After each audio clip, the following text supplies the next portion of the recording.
soyez bien notre paroisse invisible, traçons sur nous le signe de la croix, car c'est Dieu qui nous rassemble, au nom du Père, du Fils et du Saint-Esprit. Amen. Prions pour nos frères et sœurs malades.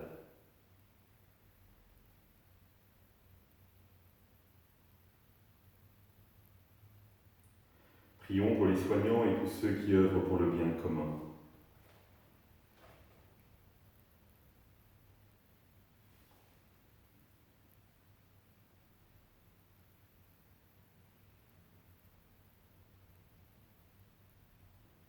Prions pour tous ceux qui sont dans la solitude, dans l'angoisse, que l'Esprit Saint vienne les visiter.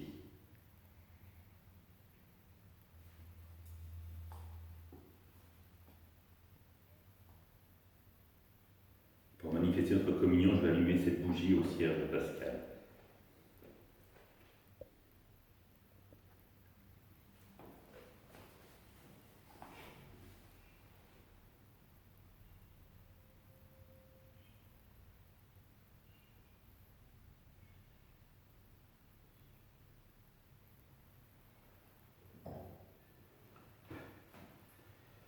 Dans l'évangile de Luc, Hérode, qui était au pouvoir en Galilée, entendit parler de tout ce qui se passait, et il ne savait que penser.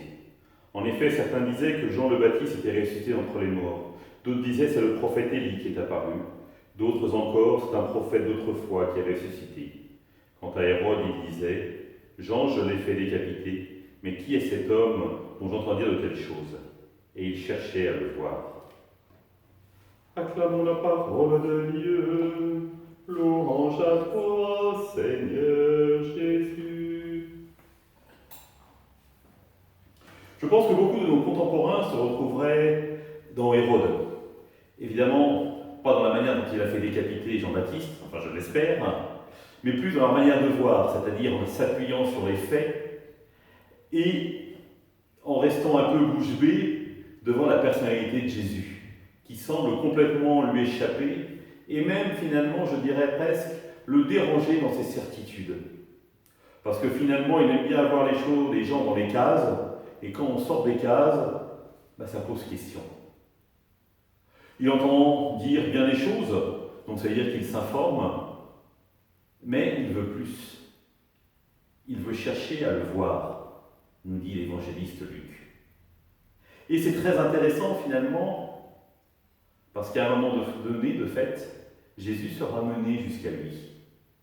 Vous le savez bien à quel moment, juste avant la Passion. Et pourquoi a-t-il fallu attendre ce moment? Alors qu'il avait ce désir dans son cœur, alors qu'il avait cette question qui l'habitait, et il faudra attendre un certain temps, parce que nous sommes au chapitre 9 de l'évangile de Luc, et donc il faudra attendre 13 chapitres pour qu'Hérode puisse enfin rencontrer Jésus. Tout simplement, peut-être que c'est sa situation de roi d'Israël qui l'empêche véritablement d'aller à la rencontre. Il se situe comme un personnage important et il ne peut pas s'abaisser à aller voir quelque chose qui lui paraît finalement pas très raisonnable, pas très cohérent.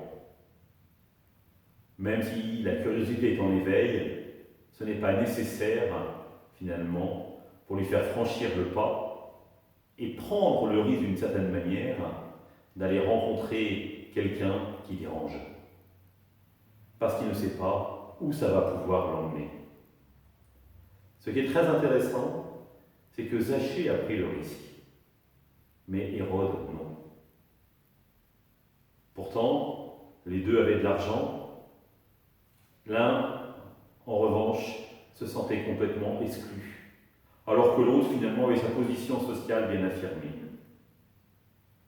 Et effectivement, je crois que la rencontre du Christ se fait véritablement quand on accepte de devenir pauvre.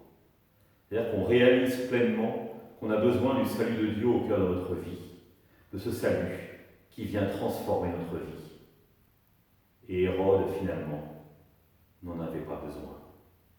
La curiosité n'est pas suffisante pour vivre la rencontre.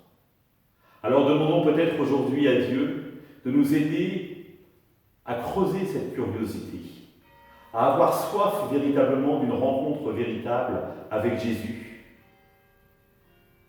Parce que nous savons qu'il peut venir en profondeur transformer notre vie et finalement être comme Zachée, accepter l'invitation de Jésus qui nous dit « Aujourd'hui, il faut que j'aille demeurer chez toi. » Ensemble, nous prions.